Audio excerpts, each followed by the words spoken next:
You're gonna talk to them. Yeah, I did. All right. Are you getting the cake? Yeah. You're getting So did you sing to him with that text? No, I didn't see it. They don't have the cake. Yeah? So schools Yes. have it. Yes. Hi, we are, oh, guys, turn your mics on. It's like I didn't. We are back in session. Apologize for the delay. Apparently when we set 5 o'clock meetings, we only need 10 minutes, and when we set 5:30 meetings, we need 45. So I apologize. It's probably my fault. We are returning from the executive session to discuss personnel matters and contract negotiations. Can I have everyone rise for the Pledge of Allegiance, please?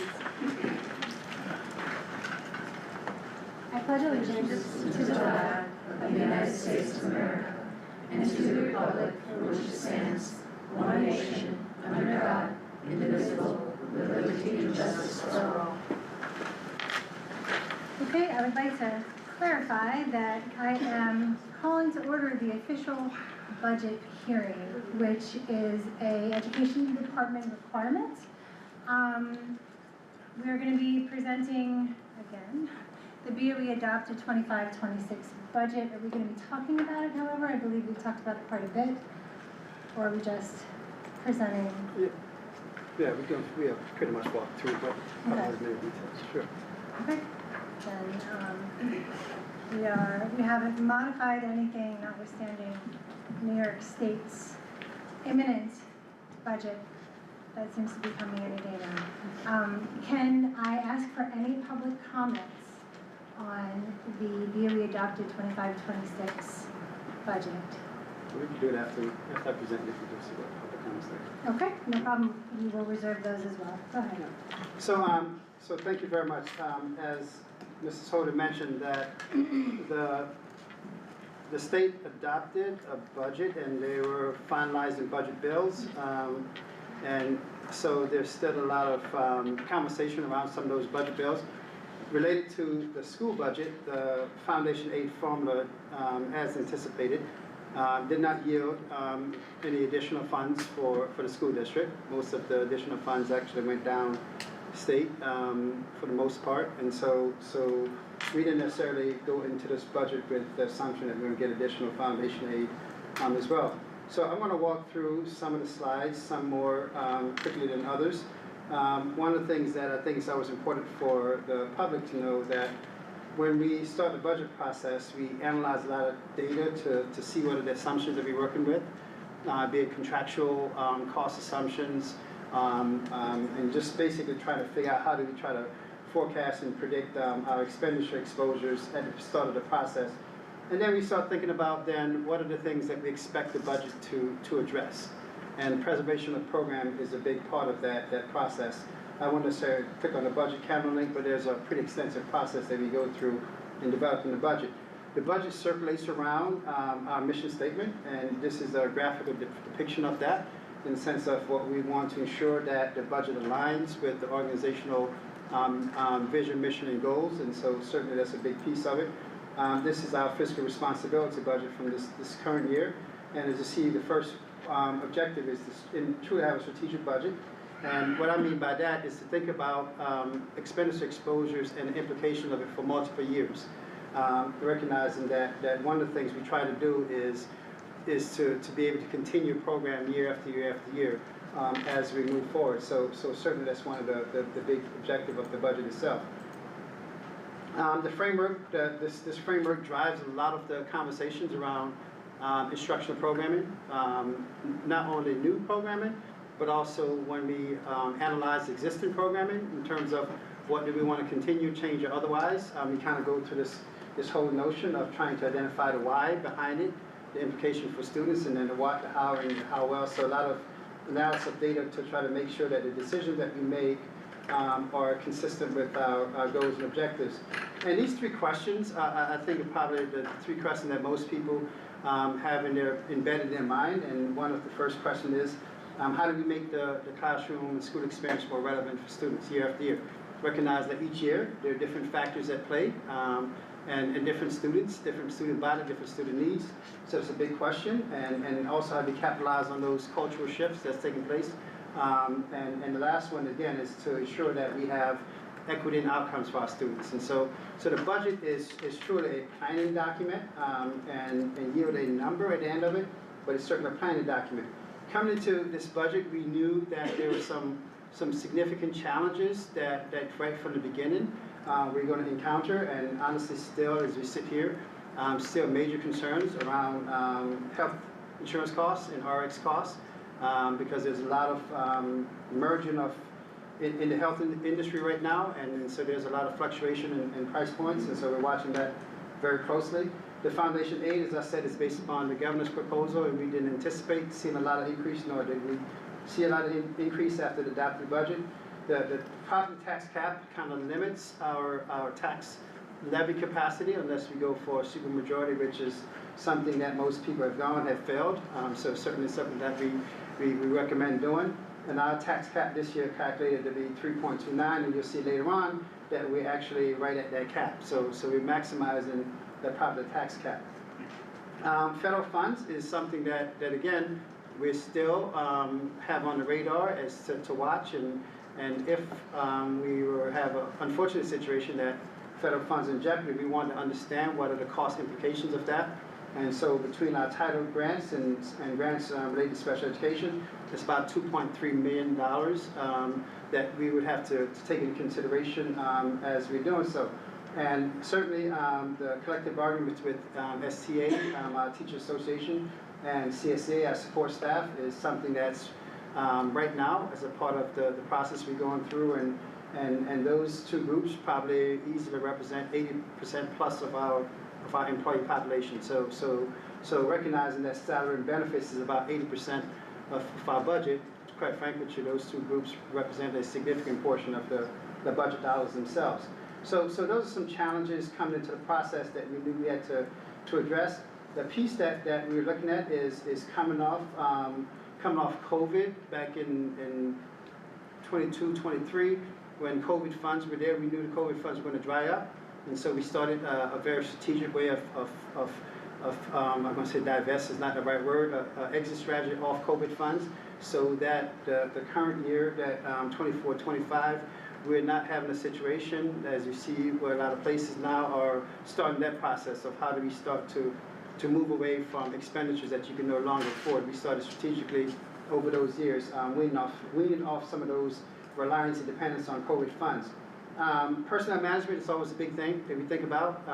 We have 2,200 bodies, about 1,700 full-time equivalent when you put all the part-time together. So we have a lot of people, and we're always looking at vacancies and attrition and things of that nature, and trying to avoid staff cuts per se. What I mean by that is trying to avoid cutting positions that are filled, versus when we have some opportunities where we have vacant positions, it's a question of not backfilling some of those positions. So we try to minimize giving the proverbial pink slip, so to speak. The assumed reality for us as a system is always we want to have a quality experience year after year after year. So that doesn't change. The question is, how do we get to that point, and what decisions do we have to make to get to that point as we move forward? So this diagram in many ways kind of depicts the thinking behind the budget process, looking at challenges, opportunities, and the assumptions that we want the budget to address as we move forward. Right now, our budget is based upon health and RX, and just for context, we expend about $38 million in health insurance, and that's an assumption about a 10 to 15% increase. And honestly, that assumption, as I said, every week become a little bit scarier because of some of the things that we're hearing happening, particularly with Medicaid and some of the things that's going to impact some of those rates, and it's trickle down effect in terms of how those things play out. Pension costs is a big piece of it. Again, we have our teachers' retirement system costs and our employee retirement system costs, and so those are two sizable dollar chunks that we have to take into consideration. And for the first time, we have, and you'll see later on, we start talking about revenues, because we are trying to avoid making cuts. We probably had about a $2.8 million gap per se, a very intentional use of reserve funds to help bridge that gap and avoid making staff cuts. So the reason why, because we're flatlined for the most part with state aid, and our cost exposure keep increasing year after year. So that you'll hear about the reserve piece a little bit later as we go into the conversation. Again, I won't necessarily hit all the pieces. Certainly from a service follow needs piece, we always look at special education needs, ENL needs, AIS needs, and trying to make sure, again, we're addressing the needs of our students with the greatest needs. And we look at some program expansion opportunities. There's not a lot of program expansion opportunities, some that have big impact but small costs.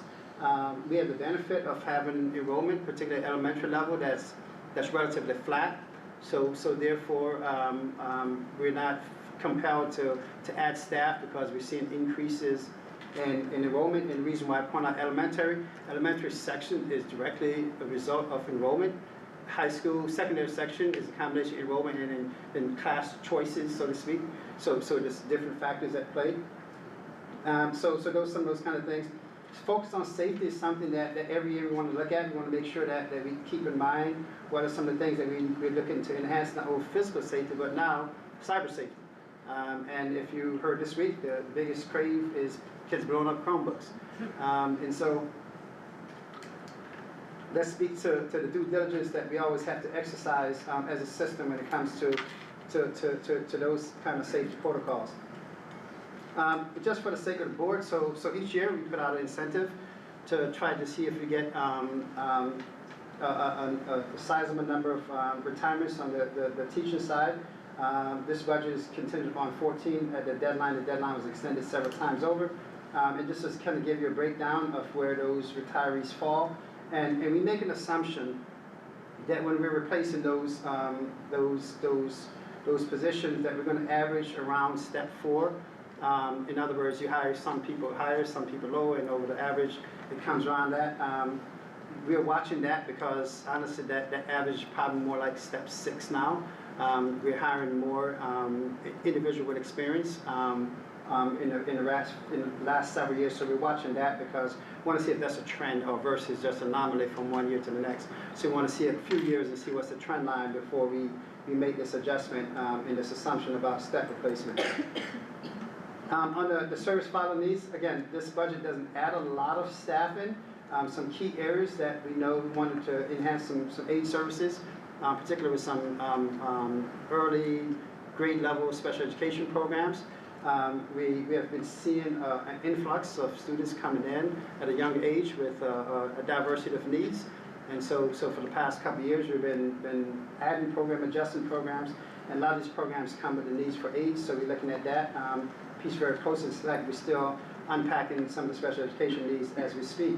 On the mental health side, the board knows that we've had a strong partnership with Saratoga Center for the Family, and this 0.5 is we have a part-time position now that the center is going to go to hire a full-time person that gives us more capacity with a full-time person versus a part-time person to address some of the waiting list needs that we have, particularly at the elementary level with families in need of services. So we certainly want to try to address those things as much as we can. On the enrollment side, again, the benefit of enrollment, particularly in elementary, being relatively flat. However, while that's the case, areas like art and music are those that we always try to fill a gap with some part-time positions and ensuring that we can provide a capacity of those services to students. At the high school level, again, not a lot of new positions. This budget is not at all a budget with significant adjustment in staffing. One, because I think we have a pretty good staffing capacity, and two, we're concerned about the affordability quotient moving forward. So tech aid is for purposes of people saying this, we have a pretty comprehensive high school technology program, and we have a person there now, and as we have expanded some of the program offerings, some additional support in that area, so that's what it is. And certainly professional development, just as one example of that, a constant focus on providing professional development for us. And then there's some things that I say that are low cost, high impact in terms of more kids being engaged in services. We started flag football a year ago with a grant. Most school districts that started the program received a grant from the Giants, and we knew that was seed money to offset one of the coaches for a year. And so this is to put that coach into our sequence for the coming year as a part of the flag football piece of it. And then we're doing some neat things to try to bridge the gap for kids. Looking at a 6th grade orientation program, because we see more and more kids come from the transition from elementary school to the middle school to make that transition faster at the start of the school year and much more seamless for kids. And there's some neat programs that we're trying to again, here in high school, Kathy Sherman over the years have really expanded this writing residence program and trying to bring some authors and expertise into the classroom, which is a pretty neat program. But again, these are just some examples of some of those things that not a high cost, but significant impact in terms of number of students to be impacted. One of the things that we is part of is a state regulatory piece, as well as just a practical need is trying to systematize some of the training, de-escalation training pieces to try to make sure we can do that beyond those who more immediately need that training versus having it large scale. So it's something that we'll be unpacking moving forward. And this last one is an interesting one because I don't think most people realize that we have generators attached to all our school buildings, and this is an investment so we can essentially assess the control generators right from a mobile device, the same way we can control heat and everything else. And we saw that a few times when generators went out, and we made the assumption of what is being powered up, and then you find out that the assumption was wrong. And so this gives us the capacity to look at those things in those particular safety sensitive situations. The prime example of that, this morning we had an accident of, I think it was off Route 9, and the district office was down for a couple hours. We don't have a generator at the district office. So give you an example of all of a sudden you realize, oh, this is where generator power would have kicked in, for example of that. So just give you an example. So with that being said, we really take a lot of time and comb through all our staffing codes. Literally looking at every position and asking the question, who's this person, what they're doing, do we need to continue the same way as we move forward? And so again, I'm not going to go through all these assumptions, but kind of give the board and the public a sense that this process is a very deliberate process that we go through to try to understand our expenditure exposures currently, and then how does that play out into the future. On the revenue side, as I said, the federal implication is something that we have to think about, and for the first time, we had to, or either make the choice of making some staff reductions, use some reserves to avoid making some of those reductions as we move forward. So this kind of gives you a play out of how the numbers work on the budget. This was the prior year's budget, but when I say prior year, this year, because I'm into next year's sequence. Then we look at the adjustments, and so essentially, if we did nothing, if we just roll everything forward, it would cost us $10.4 million. So clearly, we have to say, okay, what about that can we look to modify and adjust accordingly? And then we had budget requests, different things coming in that translate to about $2.3 million. And then from that, we started looking at, okay, how much of those costs should and can be applied to federal grants? How much of those costs can we make reductions in? And so that's when the budget process started tweaking. So we go from just a quote-unquote rollover 10.4 to 9.4. So you say it's $1 million adjustment, but $1 million adjustment is the difference between a 5% plus budget increase and a 4% plus budget increase, or on the tax cap is something that's over the cap versus something that's under the cap. So there's a lot of massaging that takes place, and on this is a more detailed link to the budget itself. This just gives you some sense of where funds are. $75.1 million go to instructional related salaries. So that's everything from direct compensation to teachers, to substitute costs, to stipends, to anything that relate to instructional staff.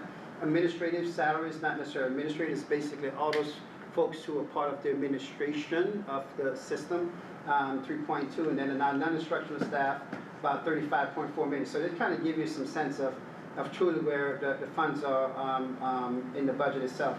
Contractual and others, the biggest portion of that contractual others is the debt service exposure. About 11 million of it is debt service. So contractual, everything from utilities to you name it, falls onto in that category. But just kind of give you some sense of how those funds play out.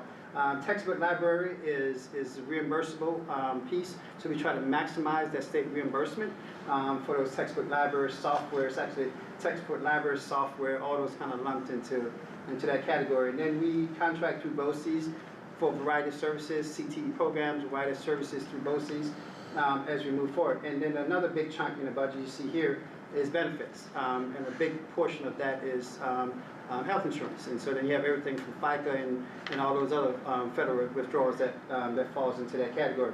But this gives you some sense of the budget as we move forward. It's a great graphic because it shows the budget from year-to-year comparison, and as you see, there's a lot of consistency. About 78% of our budget goes towards addressing program needs, in other words, things that's directly impacting the experience of our students, and you see very consistent from year to year in terms of how the budget is portioned out as we move forward. And it's important, I think, to see this because when you have a consistent investment, you have a consistent outcome. And it's also predictable from the standpoint of not only from the school trying to understand what the cost exposure are, but also for taxpayers to understand what are the cost implication on the other side when it comes to tax levy. This just kind of gives you some sense of our budget sequence over the years. And our 5-year average is 4.22. Right now, this proposed budget is 4.43. We had a pretty big blip here in 23-24, and some of it was, on one side of it, the budget, with some COVID funds, the budget increase went up. The implication for taxpayers wasn't as significant because we had to offset revenue on that side, but we knew it was a one-time situation.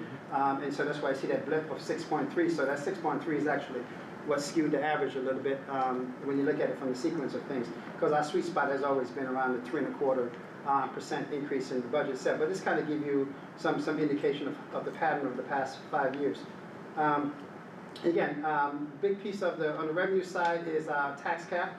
And the tax cap kind of comes down to, when you think about it, two primary sources of revenue is state aid and taxes.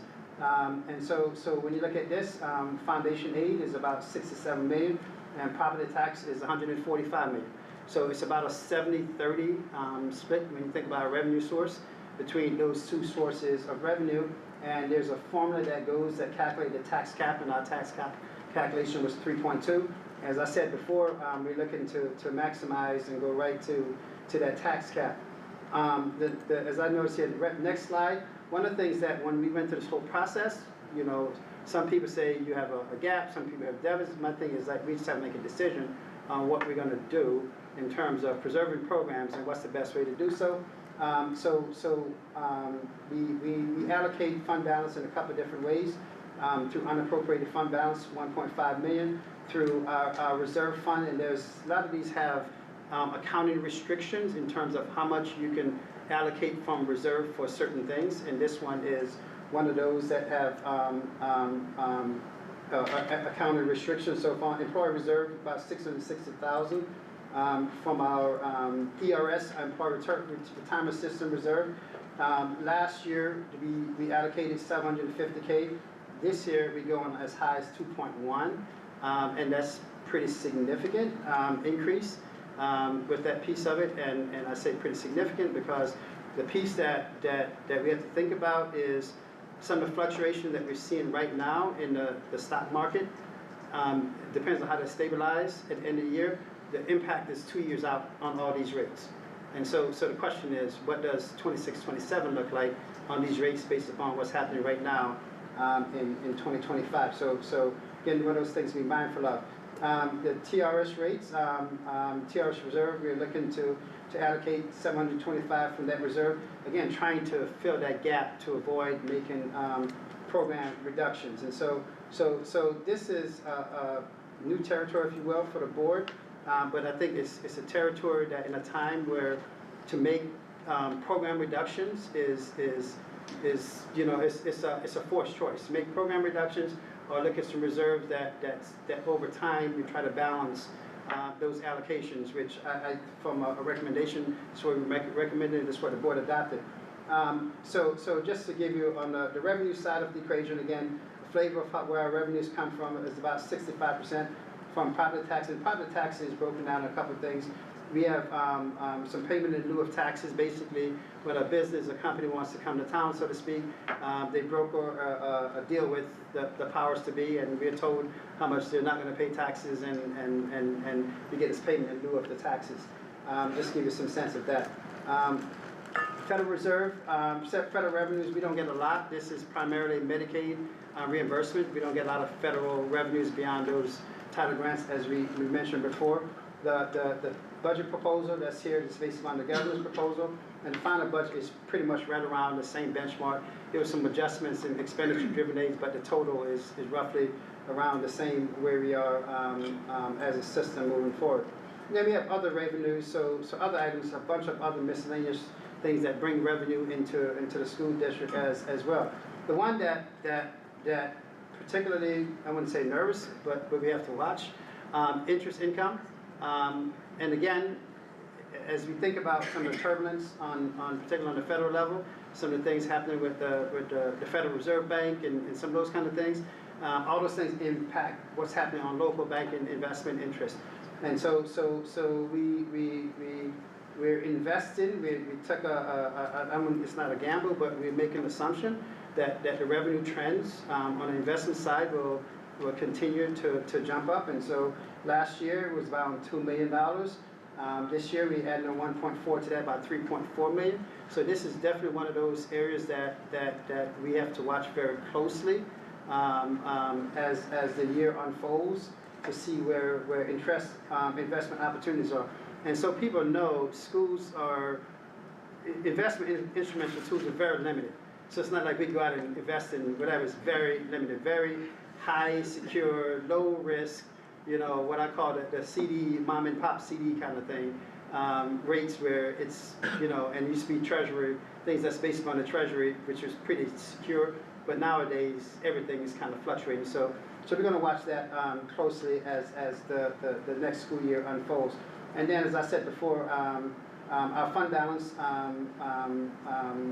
contribution almost doubled from the prior year. So those are two big revenue source differences that were employed to try to avoid making reductions in programming services for the coming year. And those are two areas that clearly the finance team will be watching very closely to see how those things play out over the course of the year. So again, the key part of the budget is we have a $223 million budget, 4.43% increase. We're right at the tax levy at 3.29, and which we know is always a point of focus for the local community. The second referendum that we're going to be asking the voters to act on is a bus replacement recommendation. And these are some of the criteria points that we go through to assess how many buses we need to look to replace from one year to the next. I won't necessarily go to each one of those, but this kind of give you a breakdown. We're looking at 1166 passenger bus. We applied for, kudos to the transportation team, applied for and received funding from through the state, through NYSERDA, but it's called NYSBIP. Bus something, okay, the alphabet soup escaped me right now. But for those EV buses, we're going to get equivalent about $400,000 to help offset the cost of those two EV buses that's being, electric buses being proposed. So you see the breakdown right now. So essentially the piece of it, since we received the funds, we're hoping to have this referendum pass and not to exceed $3.4 million in the ultimate bottom line purchase of these vehicles that's stipulated here. So again, kudos to the transportation folks for trying to take advantage of some of the funding resource that's out there to offset some of the EV bus costs. Capital project referendum is one, and this is, again, I always have to remind people that a project that's approved in 2025 we probably won't actually start construction until 2028. And this one is designed to be anywhere between maybe late 2027 for certain components of it, for certain pieces, it depends on whatever we're gonna try to pull out, go faster, to about 2030. So give you the sequence of time. And so this is a 5-year odyssey, so to speak, to look at this project as we move forward. And there's a lot of components of it. I won't necessarily go through every piece here, but the piece I wanted to point out is that about 50 million of it, it's actually a little bit more than 50, is based upon items from our building condition survey. By law and regulations, every 5 years, the school district has to do a comprehensive architectural engineering assessment of every space across the district. And so we spend months and months and months looking at all those spaces and then identifying and prioritizing things that are immediately needs to be addressed, and then things that need to be addressed within the next 1 to 3 years, next 3 to 5 years, and so on and so forth. And so this is addressing those things in that certain high priority, and then those things that we know that we'll be addressing certainly within that 5-year window. So some of those things range from water pipes at the what I call the North and South elementary schools, Carrigan, Aranda, Scana, Tisago. A lot of pipes that needs to be addressed in those older pipes in those buildings. So a lot of pavement across the school district. Just right around the roads now, you see there's a lot of holes that we're trying to patch. And so a lot of pavement that's taking place. A lot of roof replacement here in the high school, here in the middle school. We have a lot of roof that are at that and will be at that off warranty phase in 28, 29, 30. So again, being prepared to address those things in those out years become a big piece of HVAC system upgrades is a constant piece as well, and it makes sense when we start doing pipes, we start upgrading those kind of things so you're not disturbing the same places twice. Electrical distribution is something that we're constantly trying to do. Our buildings 50, 60, 70 years ago were not designed with the electrical capacity, even outlet location, as we need them and use them now. So that's a constant piece that we're looking to address as well. So you kind of see some of these costs that's associated, estimated costs with some of these big ticket areas as we move forward. And then we have some safety pieces that we're looking to address. The high school West is the only building right now that we don't have a lobby foyer area that when people come, they stay there and wait. Right now, if you go to High School West, you walk right into the attraction of kids coming from the gymnasium or otherwise. So we're looking to build a foyer outside of the High School West office area. And then PA system upgrades. GAC is Gowanus, Acadia, Coda. And so our PA systems are, quite frankly, which are old and piecemeal, particularly those buildings. So looking to do a significant overhaul of those PA system, public announcement system, as we move forward. And then some infrastructure surrounding electrical buses. We simply don't have the infrastructure capacity to do what's being mandated right now. We don't have it, and so this will provide us the capacity. So if Niagara National Grid, I keep calling it NIMO, National Grid brings the power, we could be able to connect. Right now, they can bring the power, we can't connect because we don't have the infrastructure to effectively do so. And not only will this address potential needs at the bus garage, it also then potential frees up capacity across the campus. Because right now, in many instances, we're at capacity in certain buildings at the campus, which is a scary proposition when you think about that in terms of ability to use technology moving forward. So that's one of those things that we really want to look at this project because it helps solve us one thing, but create some capacity across the campus as well. So a good initiative to move forward. And then there's some program enhancement opportunities. We have here in the high school some grossly underutilized areas around locker room spaces that we're looking to repurpose, if you will, to expand some CTE options. For years, we have been looking at some capacity surrounding CTE expansion. As the board knows, we passed a project several years ago that revamped the tech wing and looking to expand that capacity for CTE robotics piece of it. There's an area now that if you're familiar where when we build the houses, the kids build the houses, those houses are parked there looking to potentially put something in their vicinity some point in the future. Here in the high school, upstairs we have what we call the amphitheater rooms that needs to be modified to better utilization of those spaces. And the back hallway back here at art rooms, quite frankly with you, they're beyond due for a complete overall as well. So again, these things aren't necessarily major things, but things that will have significant impacts on program moving forward. The big rock piece of this $17 million proposal is air conditioning at the middle school and high school. We have certain areas here at the high school, for example, that we have chillers, auditorium, for example. We have a chiller right here. When you open the window, a nice breeze blow through. So we're looking to look at some air conditioning capacity at middle school, high school.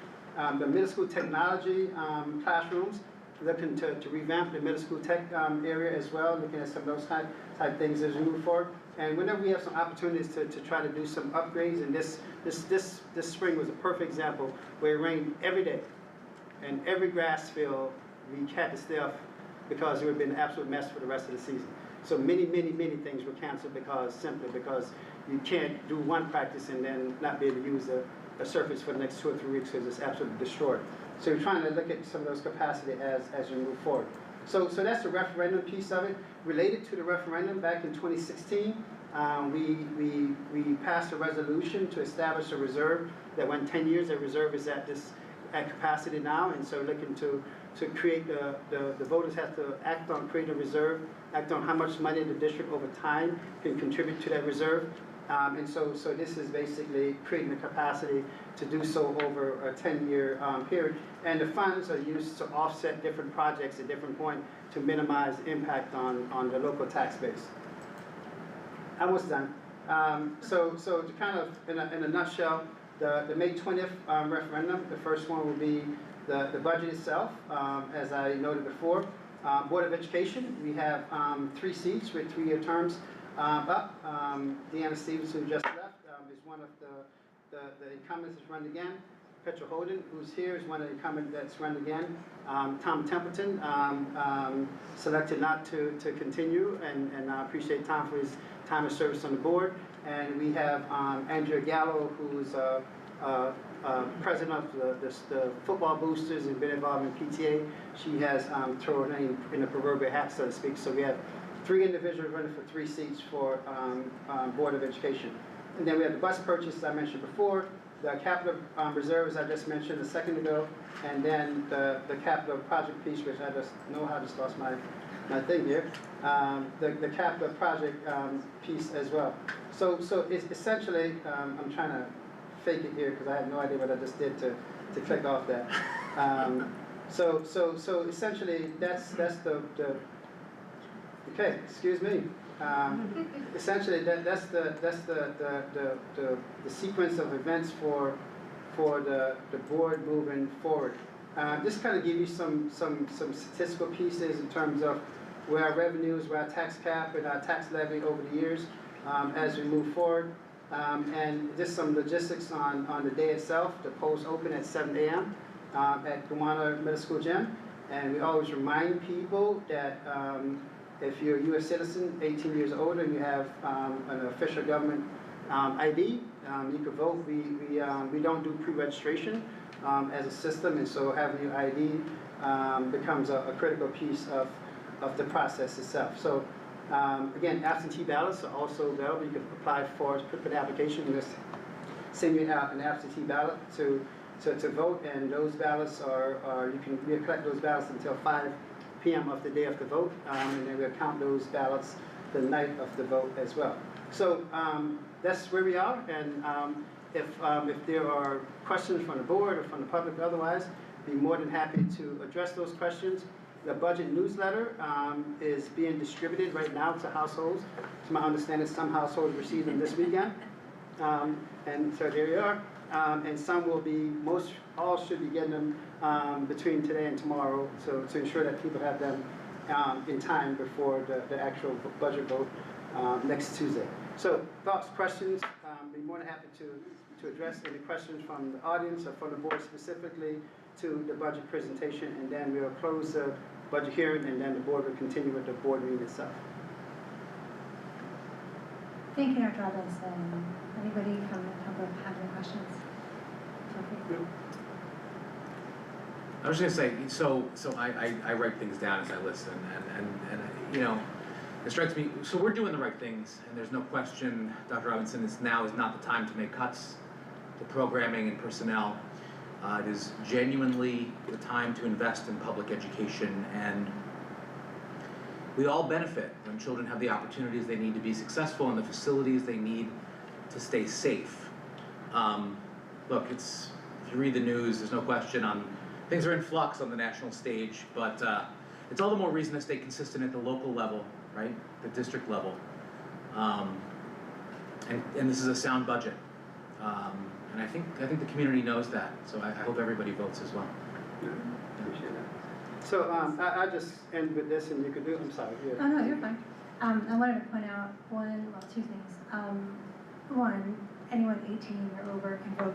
So for a lot of young adults, this is the first time they ever get to vote in any sort of election. So for all of your students who are seniors, I would strongly encourage you to encourage them to vote. I think it's really good practice, and studies have shown that someone who is a voter continues to be a voter. It's the strongest predictor of coming back to the polls.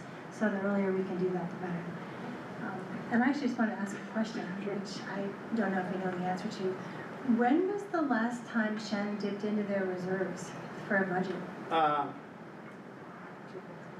God. Yeah, and so we had a deficit reduction, which was technically in '08. So in the '09 budget, literally that year, mid-year, unilaterally the state, we lost $9 million, and school districts just went into tailspin. And honestly, we were building a budget to try to bare bones to try to avoid cuts, and we tapped into. That's when we started. That's when we actually established some of the reserves that we have now, established in that time, so we could start using some of those reserves to offset over time. And so that was good. We made some. We were compelled to make some reductions, but we didn't make some of those detrimental reductions that many school districts were compelled to make as well. So this isn't a common thing. No, and you hope that it's not a common thing, right? Because you're building a fiscal deficit in your budget, and that's the always thing is you think about. Okay, thank you. Structural deficit, I mean. So again, I want to say, it's like sentimental for me. It's like like the final tour, right? So this is the 20th budget being presented here at Shen, and I want to mimic Mr. Templeton's words. Is that it's an investment. It's an investment to ensure that all our young people, those who are in our system, those who will be coming to our system, those parents can have a high degree of confidence that the quality of experience that those kids have will be just as good as the year prior. And so I think that's been our sweet spot, having that very measured approach to things, and this budget certainly attempts to do so. I can't tell people how to vote, against the law to do so, but I certainly encourage people to come out and vote, because we know what happened when you don't. And that's a travesty when those situations occur in terms of the potential impact on the quality experience that kids get. So again, thank you very much for your support as a board. Thank you. Thank you very much. Not seeing any public comments, I'm going to go ahead and close the hearing for the budget. And I get to reopen the hearing, the meeting, which is a business meeting. Can I have a motion to adopt the agenda? Naomi is first, Thomas second. All in favor? We have 5 in favor. Augusta is missing. Deanna is missing. The motion passes. I don't have any comments. I sort of do. Piggybacking off of what he just said, especially on an election year that is uncontested, when it comes to our positions, people tend to not show up. And I would be very grateful if you showed up. And again, I'm not telling you how to vote, but the fact is, an informed and invested voting public is really, really important to public education right now. So please come and vote. Remind your neighbors to vote. And if you've got kids 18 or older, please encourage them to vote as well. minor soapbox, yes. Can I ask one indulgence? If the board can indulge me, because I feel bad, because I didn't realize that it took 45 minutes. I was wondering what Tom was giving me this stinky eye, like, I don't think you're doing that, were you? if the board, only because I know that there's a couple young people who are here for a particular reason. If the board indulge and I do saw it personnel, yeah. do personnel from the beginning, and then we kind of flip the rest of the agenda, Let's do it. if you don't mind indulging. Oh, that's fantastic. No, of course. I'm amazed that they've been sitting so nicely for so long. Can I have, yes. Jenny, would you like to come up? Absolutely. We're gonna skip to the end. We're gonna get to Okay. dessert first. We can do that. Okay, is this on? I don't know. Let's see. Turn it to the Will be when you line. turn it The line versus the. There we go, Yes. much better. Okay, so you have your staffing agenda in front of you tonight. I did want to just point out our retirements with appreciation. Noting the first one that we did not put the actual number of years, but I do have them. So we have Cynthia Headsmith, who has 33 years with the district, Maria Rainville with 18 years with the district, and Mary Beth Sankel with 25 years with the district, for a total of 76 years with the district for Wow. retirement appreciation. Thank you. Yes. Thank you all very much.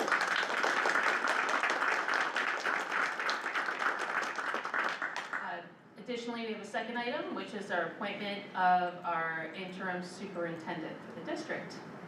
Yes, would you like to vote on this first and then we'll invite her up? Dr. Robinson? Excellent. Can I entertain a motion to approve the appointment of the interim superintendent? Carla is first and Mary Colleen is second. All in favor? 5 in favor. The motion passes. Dr. Wilson Turner, would you like to come up, please?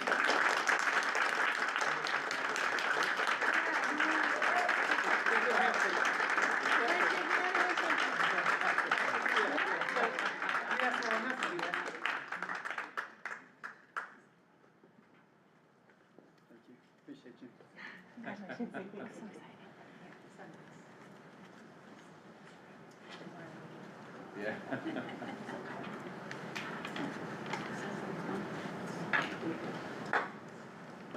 And we are thrilled to have her say a few words. So, thank you for the opportunity to address the Board of Education and the community this evening for a few minutes. I would be remiss if I didn't thank my husband and my 2 beautiful boys who were kind enough to join me this evening, as well as some friends who I get to choose to call family, who have supported me all along this journey. So I appreciate this opportunity. So I officially began my career in 1999 as a teaching assistant in New York City. I had just graduated from Princeton University, and I was completing my master's degree at NYU. 26 years later, I've had the privilege of being an elementary teacher, an elementary and high school principal, stopping back in New York City to get my doctorate from Columbia University Teachers College, and then rounding out my career in the City School District of Albany as the Assistant Superintendent for Elementary Instruction. And then last year, I had the wonderful opportunity to join the Shenendehowa community in October. And I began my journey in my role as the Deputy Superintendent here at Shenendehowa.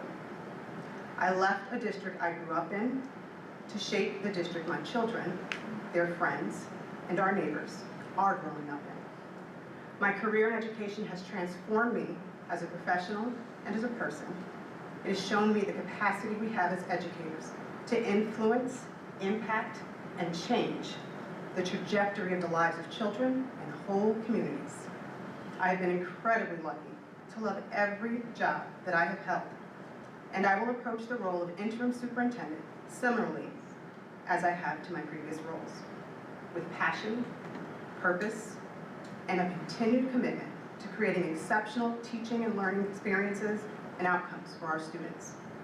We have many big rots that align with our fiscal, personnel, and academic goals, and it is through our organizational culture that we pull all of our discrete goals together and our essential objectives together to facilitate strong relationships and experiences that foster a sense of belonging for all. I look forward to working in partnership with the Board of Education and all of our members of our staff and school community to enhance our working experience. Specifically, we have significant projects that we will take on within the next year. We will continue to prepare for the opening of the Early Learning Center at 5 Maxwell Drive, where we will finally welcome, for the first time, for a full-day kindergarten opportunity, our youngest learners. We will embark upon the planning and execution, as Dr. Robinson mentioned, of an $85 million capital project, where we ensure that our buildings will remain safe and secure in the coming years. We will continue to navigate the challenges and opportunities of electric buses and artificial intelligence, and how to integrate them successfully into our practices, both operationally and academically. We will continue to leverage the talents of our professionals and enhance their capacity to demonstrate the profile of a Shenendehowa employee, and through quality professional development, coaching, and actionable data. And we will continue to enhance the capacity of our students to model the profile of a Shenendehowa graduate through high-quality curriculum, instructional resources, innovative pedagogical practices, and unmatched extracurricular opportunities.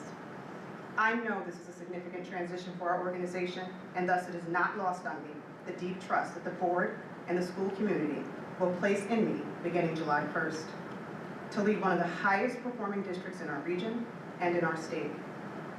And at the July 8th Board of Education reorganization meeting, I look forward to presenting to you a full entry plan to illustrate my intention and objective to lead in a manner that is consistent with Shenendehowa's high expectations. Over the last 20 years, the leadership team has clearly established protocols, processes, procedures, and systems that we trust and execute daily here at Shenendehowa Central Schools. My goal is to continue to refine and enhance the work of the district, and I know that that is completely possible with the tremendous staff, students, faculty, families, and community partners that we have that help us collectively reach our commitment to excellence. Thank you again for the opportunity to speak. I look forward to this incredible opportunity to navigate a successful transition for our district.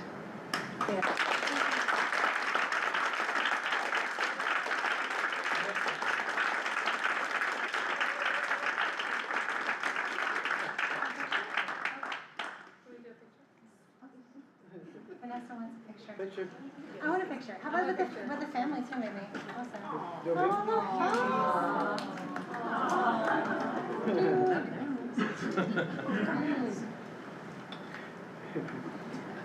They're so cute.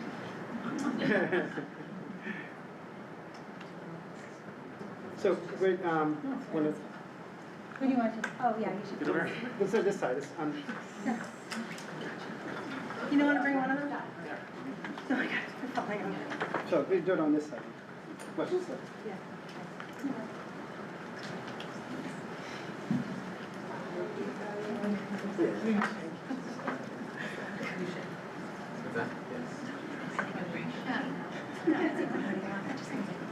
Get it right now.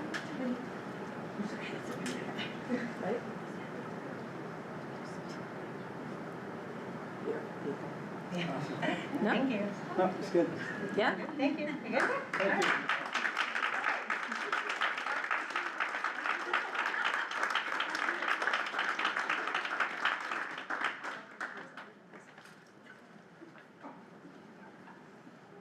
Thank you. And thank you, friends and family, for coming and being so patient during the discussion. All right. Take it back to the top. Yep. Well, before the public comments, I would like to ask if Maddie has any comments, and then we'll do the Senate. Yes, ma'am. Okay. So really, as we're wrapping up to the end of the year, a lot of the proms and the end of the year dances have been happening. So the freshmen had theirs about 2 weeks ago, I think, it was on a Friday, and then junior prom just happened. And the sophomores have their final dance on the 17th, and it's very exciting. I'm a sophomore, so I'm very excited because it's on a boat, so it's very cool on Lake George. So it's a very thing that a lot of sophomores look forward to. That's so cool. We also recently had the week of giving, so a lot of different positive things happening around the school.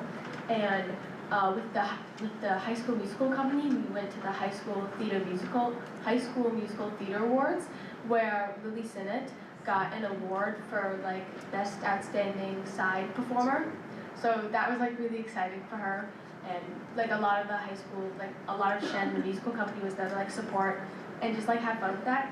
And then also as like the student body and the Senate have been working on for a lot of years now, is the Free Meals for All and Why initiative, which has passed, and which means that we get free meals, free breakfast and lunch for the next year, which is something we're all excited about, and like all this hard work that we've done is finally like happening.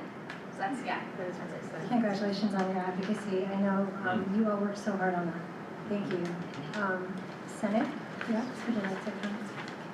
I think the mic is still on. Yeah, sure. So the 75th anniversary event is this Saturday from 10 a.m. to 5 p.m. And the Senate's 75th anniversary committee has been working really hard preparing our booth, and we've officially posted tour guide applications as well as Senate booth time slots, so we're super excited preparing for that. Yeah, and also this week was election week, so yesterday we had a bunch of people do speeches, and the ballot is out now, so by Friday we'll know who our officers are for next year, so that's exciting. And will you be transitioning over this year, or will that start in July? We have like an end of the year party where like they kind of, the officer from before like talks and gives a thing, and then the next one like accepts it, so. That sounds great. Thank you. And thank you for your hard work on the 75th. It was really appreciated. I would like to ask if the public would like to speak more generically on a board issue. And if so, then I will, yeah, great. Sure. Oh, sorry. Did you want to do that? You can do that. Yeah, no, it's fine. It's fine, come on, yeah. Okay. I just want to mention that the public portion is one item on a long agenda. Sorry, that's on there. We traditionally do not respond to public comments, our policy. So if we just say thank you, that's because it's our policy just to say thank you. And I guess if there are several people that are going to come and say the same thing, then limit it to 2 or 3 minutes a person. But otherwise, welcome. Great, thank you. Good evening, board members, district leaders, community members. I don't know if we have too many of those.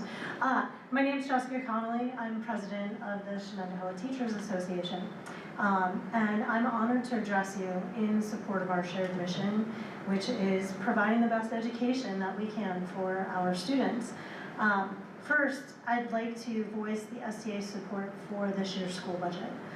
We know that it is a critical investment in our classrooms and in our students, and it ensures resources for all learners, supplies support staff who are crucial to our student safety and success, and provides enhanced programming for all our students, all of which obviously directly benefit our kids. A robust and fiscally responsible budget empowers educators to deliver high-quality instruction and fosters equitable learning environments for all of our students. And we feel very strongly as the STA that we can't afford to shortchange our kids' future, and we want you to know that we are very much in support of the budget and trying to get out the vote. In fact, I don't live in the district, but I'm making my 18-year-old son go and vote for the Skylar bill budget. The STA also would wholeheartedly like to express our endorsement of this year's board candidates. Although we understand that they're running unopposed, we commend each for their dedication to the community, their volunteerism, and their strong commitment to public education. Having spoken to each personally, I'm sure each candidate's vision and resolve I'm sure that each candidate's vision and resolve to increase communication and collaboration between the district and its myriad stakeholders aligns with our union's vision as well. These candidates bring fresh perspectives and a deep understanding of our community needs to the Board of Education. The leadership will strengthen our district and lead to great things for the community and for our students as well. The STA would also like to officially wish Dr. Robinson well and to thank him for his years of dedication and service to our students. And with that, we'd like to congratulate Dr. Wilson Turner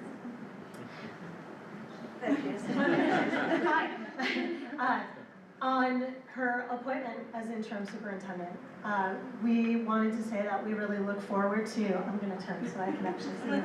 I'm gonna get having my back to you.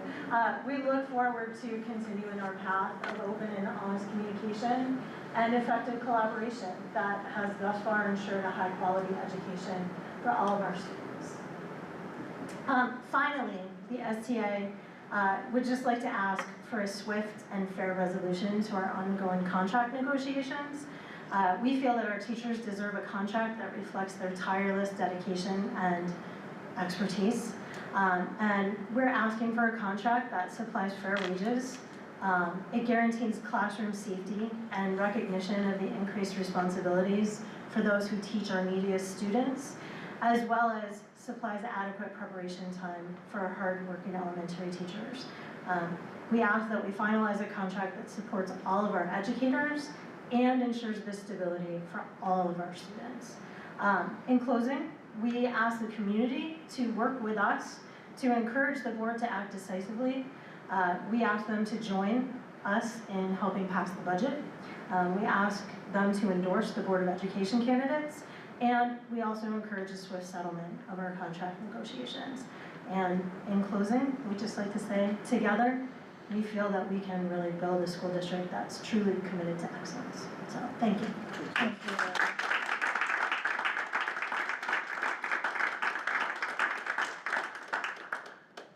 I will say generically, I just love it when people come to speak at these meetings, and sometimes I feel like we offer it and no one shows. So thank you so much. Does anyone else have something they would like to share? Okay, not seeing anything, I will close it for now, but we do have another public comment session coming up. I'm gonna offer more comments for, yes, so I apologize, I didn't offer the comments to all the board members, so Naomi? Just real fast. I don't have a lot more meetings left, so I want to be sure I say as many things as I can. So I was on the stakeholder committee that helped bring Dr. Wilson Turner to Shen, and I can't stress enough that we got lucky. I've been fortunate to work alongside some brilliant minds in government and in the private sector, and Dr. Wilson Turner is among the most brilliant. She's also warm, accessible, and most importantly, prepared to inhabit this critical role. So we remain lucky. And the next chapter, even in the interim, is sure to be both bright and vibrant under Dr. Wilson Turner's leadership. Very nice. Thanks. Any other board comments? It's hard to go after that one. I know, it is. It's pretty good, it's pretty good. I think you kids missed that, you gotta rewind it. Yes. Play, yeah. And then do it again. Okay, superintendent's report, I believe, is next, sir. Sure, thank you very much, and Jess, thank you. Really appreciate your comments. Sorry, I violated all the board policy just now. No. Just a couple of things. I'll start with the recognition. We received, I think it was today, from the New York State School Board Association that has a board excellence recognition program, and we're fortunate that 2 of our board members are being recognized for their participation in professional development as board members. So the first individual is Petra Holden. Through NISBA's Board of Excellence Recognition Program, confirmed more than 150 points for doing ongoing association professional development and are accepting additional leadership roles. So this is for you. Congratulations. And the second one, as he's departing from the board, he has something to put on as well. Tom Templeton for 75 points for his.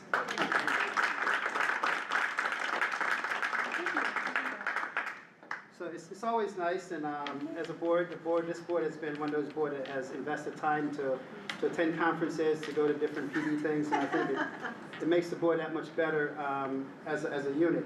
2 other pieces I just want to acknowledge and recognize. And so, as you know, we have had a lot of people, students, community members, across the board have been working on the 75th anniversary celebration, which would be this Saturday, starting at 10 o'clock here in the high school. This whole room will be transformed from 10 to 3. And so I have here a schedule of events, if you will, that shows where the different things, what location and time different things will occur. I would say kudos. I know that a lot of people are working on it, but I know that it's been a labor of love, particularly for Vanessa and Julie and Becky Carmen out of my office every day. That's, you know, I hear that, no, we can't do it this and we can't do it. So, and I truly say it's a labor of love because a lot of ideas thrown on the table and they put it together to structure it. We have our students organized and planning things. So I'm going to share a copy of this with the board. And I also know that a couple board members, because of graduation of their kids and things of that nature, will not be here on Friday to be a part of the event. Oh, before I forget, they're not here now. They might be down the hall. High school technology teachers and students. When I walked in, they were in the hallway. We're building an area that a time capsule will be stored under where the trophies are in the hallway of high school, and they're putting a particular sign. So 25 years from now, someone opened it up and they'll see a lot of artifacts. One of the artifacts that they would like to put in that time capsule is these cards that were created by Vanessa and Julie. I think one, I'm not sure which one of them, give them all the credit. Basically, write your favorite memory. You'll ask people the day of the event to do that. Write your favorite memory with Shen, and we'll put those in a time capsule. So again, for the 100th anniversary, people open up and hopefully they'll read those memories, and some of those favorite memories will still be even favorite memories then. So I'm sharing these cards as well with board members who may not be in attendance, and so if you want to fill those out, get them back to myself or Vanessa. We'll certainly make sure that we put those in the time capsule. But this is a copy of the itinerary for that day, so you can have that as a board to look at, and information is also posted. Brooke is here. Brooke is our newest communications person and has been doing a great job working directly with that, organizing artifacts. And it's great because Brooke is a 2016 graduate of Shen, so she kind of came home, and so she's back home, so to speak, and be able to contribute this is pretty significant as well. So thank you, Brooke, for your efforts as well, and those who have contributed otherwise. And the last piece I just wanted to mention, not go into a lot of details. The state budget was passed, and I often say the devil's in the detail. And so we're waiting for some of those details around some of the big, Maddie just mentioned, free lunch. What does that actually entail? Is it a 1-year thing, 2-year thing? What does that actually mean? So we're looking to see some language related to that. There's what they call the bell-to-bell ban on cell phones. And I think that's not necessarily the best characterization of it, because it's actually much more comprehensive than that piece of it. Again, we're waiting to see what some of those details of some policy pieces that needs to be developed by the end of August, and so we're already working through some of those sequences, and a lot of that will be coming back up in policy review conversations as we move forward. I see that as a much more, it's not an individual building and choosing what they're going to do. It's driven by board policy that drives what happens across the school district. So more conversation on that. And the one that we're particularly looking at, and there's some movement, I mentioned electric buses here. There's language around the capacity or the ability for schools to ask for a waiver to execute. Basically now, some interpretation saying that a 2-year waiver is always on the books, so now it's a 4-year waiver. And again, the devil's in the detail. So is it truly we could postpone it for 4 years beyond the established legal time frame, or what? So, and I said or what because until we actually see the fine print and some regulations come from the State Education Department, right now we don't want to make any assumptions about what we know versus actually seeing the data itself. So the state budget has some ups and downs, and we certainly are going to see what aspects of it will be beneficial to us as a school district moving forward. So that's kind of just a quick summary. But the two main things was to congratulate Petra and Tom for their professional development commitment, and to remind people about the 75th anniversary. A lot of work has gone into that, and I trust and hope that people will come. And just it's amazing when you think about 75 years of history and to see that progression over time, so it's been pretty amazing. So that's all the comments I have right now, so thank you. Thank you so much. I hadn't heard that actually about the bus boiler, it's good. Okay, information items, and thank you all for coming, by the way, appreciate it. Information items, we have the proposed 25-26 Board of Education meeting dates. I will note on there, we have retreats pre-scheduled, and I think that is a fantastic idea.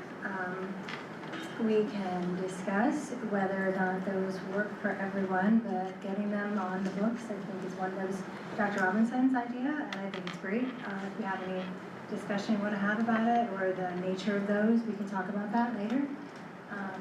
But does anyone have any comments or questions otherwise about the meetings for the upcoming school year?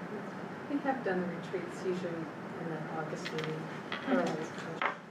But I think the feedback this last year, and I know that we're not really discussing this, but We can. was to do it on a different day so that we weren't constrained. And that's always the thing, trying to find that Yeah. other day. Yeah. On the So other day. maybe we could kick that out there and get the conversation going. Sure, sure, we can discuss that. But, so this is, the retreat's not set in stone, right? As opposed to the BOE meetings, which are going to be open meetings on. Can I have a motion to approve the proposed meetings? As Naomi is first, Carla second, all in favor? 5 in favor.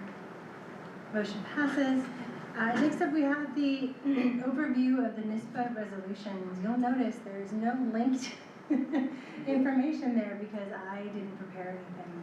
So Well, they haven't said anything. I thought they sent something. No, they I sent a didn't see survey. anything. Oh, that's what that was? Yeah, it was a survey, so they Yeah. haven't sent anything else, so Alright. there's nothing to go Okay. over. I feel better, I thought I didn't do my Yeah, homework. Yeah, no, I saw that and I thought, do you have something I haven't seen? No, Yeah, no. no. So I'll look at that. Once we get the link, we'll put it on. Okay, Yeah. all right. No problem. He just wanted to put me on the spot. Yeah. All right.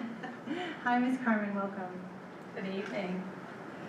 Thank you. So tonight, I would like to just point out 2 things regarding the policies that are being presented for first reading. The first, which is the Code of Conduct, and that is an annual policy that we bring forward every time at this April meeting, and we leave open for a 30-day window to allow enough time for public comment or people to comment regarding that. So that's the first piece being presented tonight.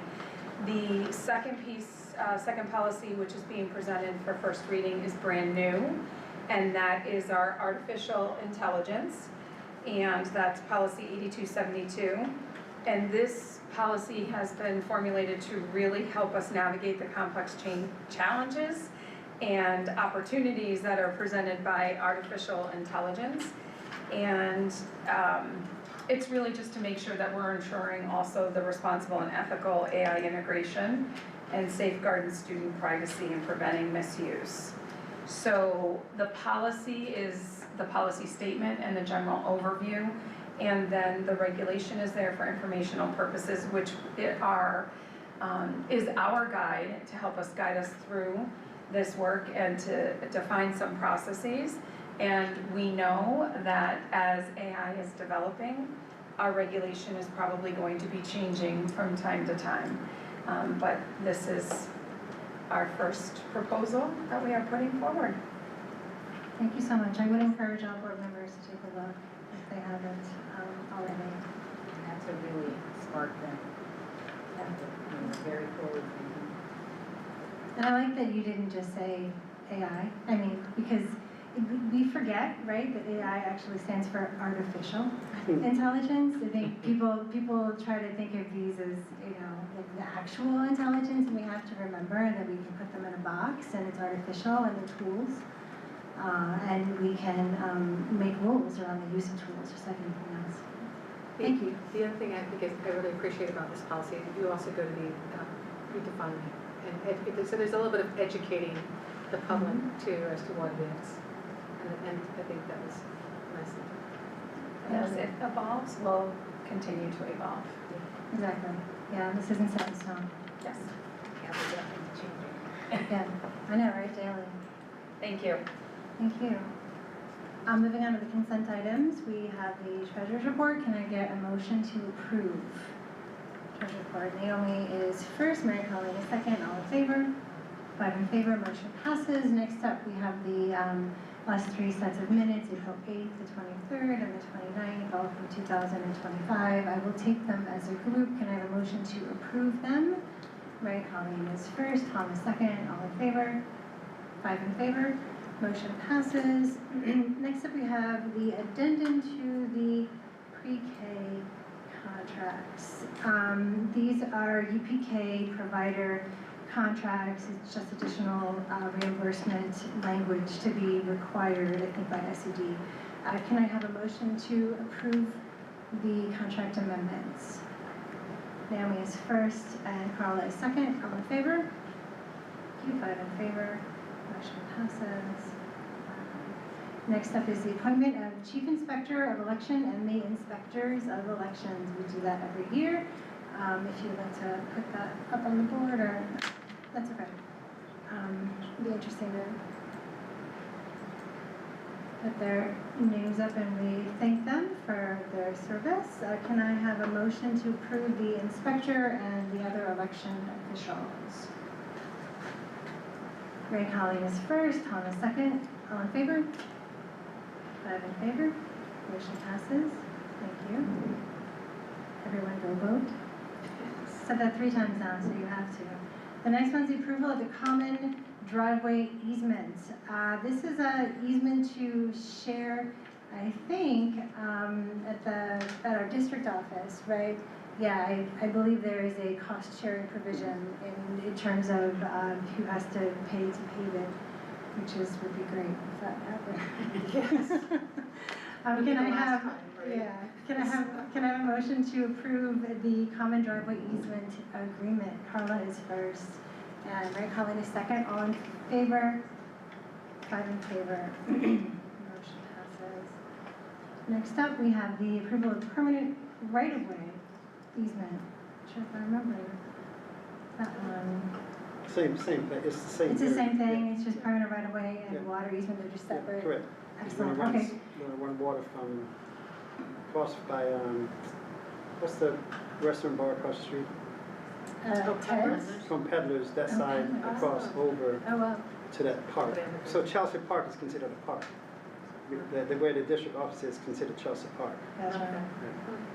Okay, can I have an approval to provide Clifton Park Water Authority with a permanent easement? Naomi is first, Tom is second, all in favor? 5 in favor, motion passes.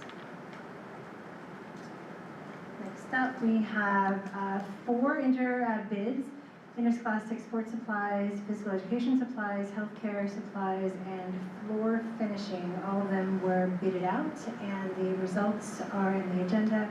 Can I have a motion to approve all 4 of those bids together, please? Carla's first, Mary Colleen is second. Can we have any questions on those? Okay, all in favor? 5 in favor, motion passes. Next up, we have Atlantic Testing and Laboratories for 5 Maxwell. I believe this is an ongoing contract to test environmental conditions, probably as a requirement of SED. For $26,344. Can I have a motion to approve the contracts, please? Naomi is first, Carla is second.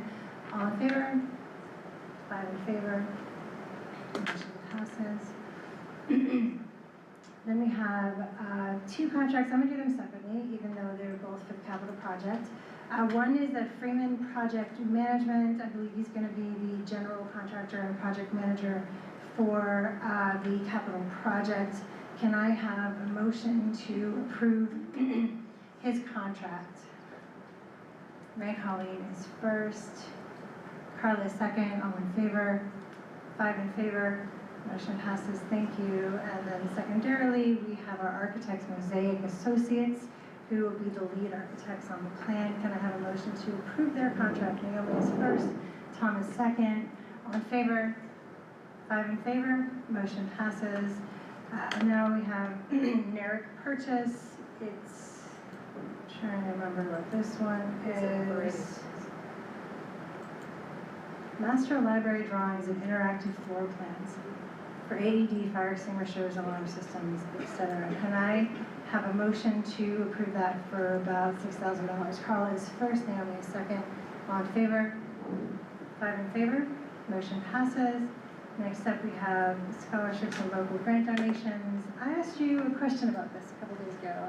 Yes, so, And just for the clarification, there's a Ronald McDonald House charity donation. It looks like we're accepting it, but I generally thought that we give money to them. so I'm going to ask Mrs. Ford to, because she spoke to them. So, in speaking with the administration at Chenko, they participated in a reading program at the Ronald McDonald House. They raised, I want to say maybe $7,000 or $8,000 in this project. A portion of that donation goes back to the school directly. So I want to say it's 10%. 10%. So that's why you're receiving it. Okay, just so that didn't get captured by the mics, Chango made almost $8,000 for Ronald McDonald House, and Chango in return received a small percentage of that. So that is fantastic. So would it be the same for Octave too? I mean, yeah, doesn't Octave do the same thing? Yeah. Yeah, Several do the Okay. it's just something that I had noticed, and it's probably been there several times, but it just occurred to me, why are we accepting money from charity? But then it makes a little more sense when you realize that we're the ones that did the donation in the first place, and that's so exciting. I'm really, really grateful. Can I get a motion to approve all of these with gratitude? Ray Colleen is first, Carla is second, all in favor? 5 in favor, motion passes. Hi. Pat, double team.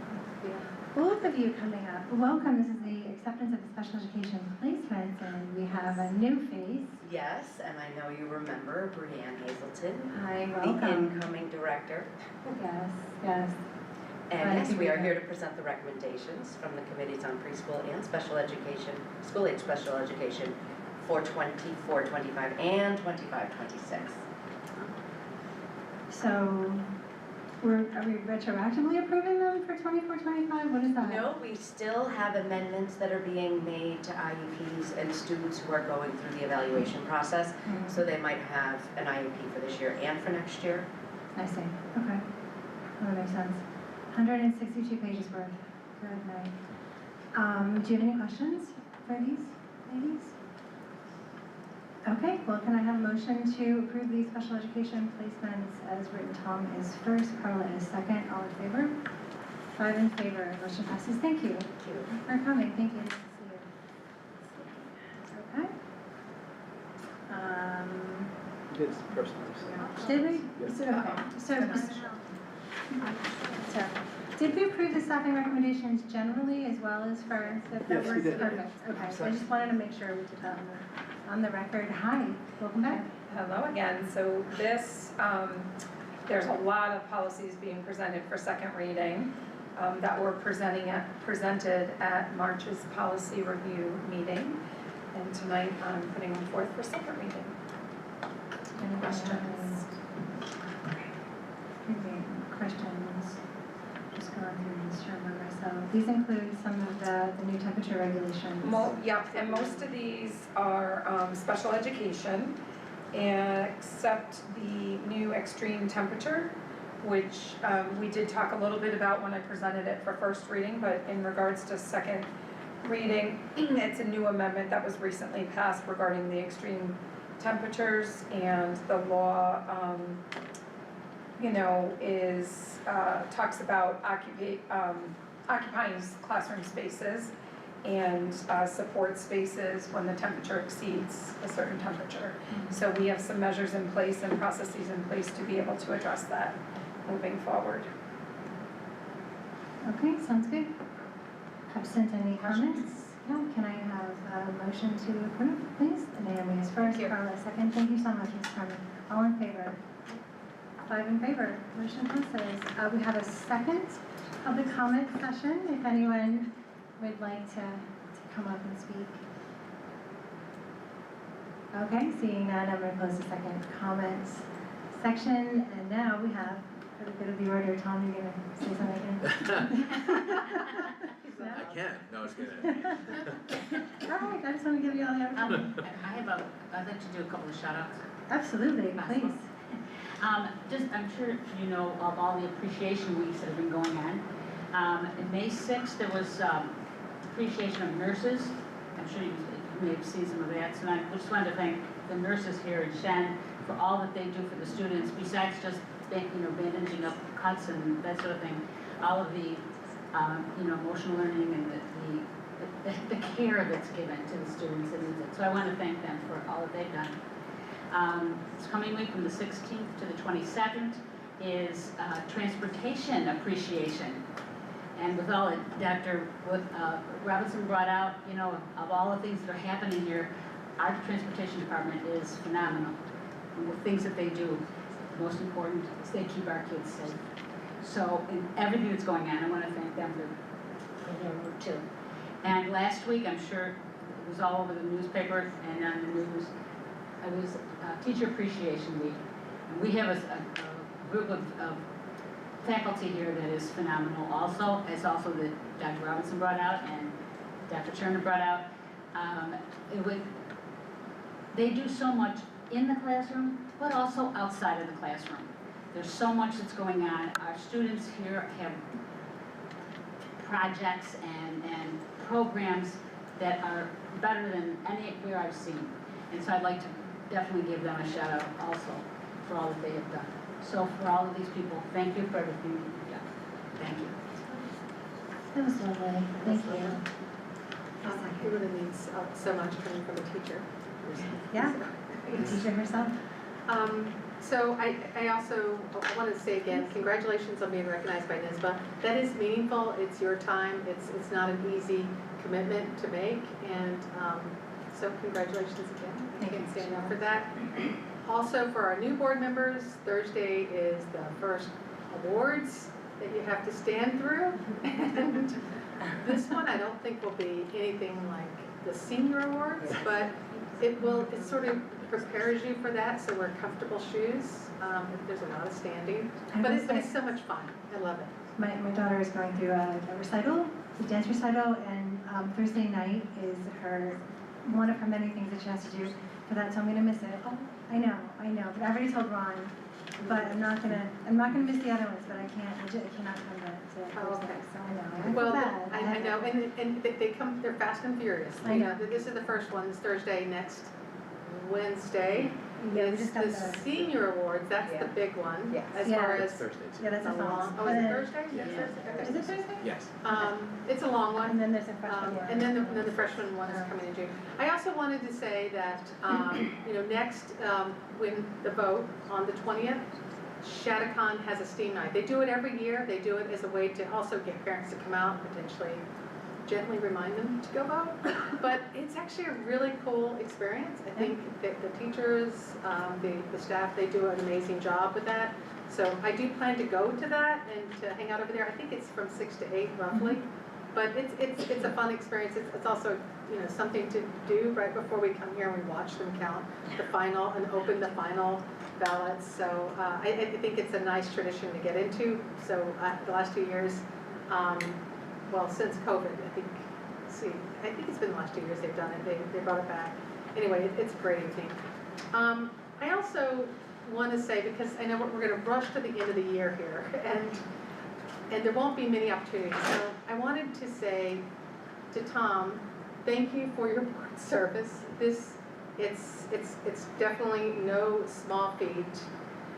Your steady presence, your thoughtful insight and support of this board is really meaningful. Being here in leadership this year is, you've been in leadership at a really important time, and that's not missed by me.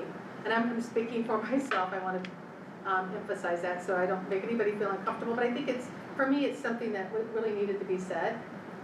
I feel that it was a difficult decision for you to make.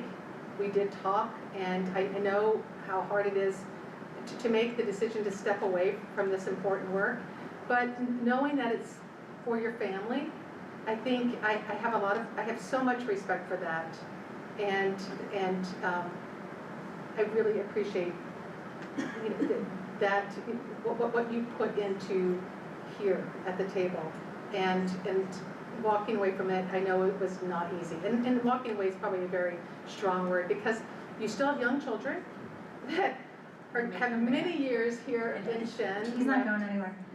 Right, and so your perspective is very important, and I truly, sincerely hope that someday you'll consider coming back to this table, because I think we're better for it.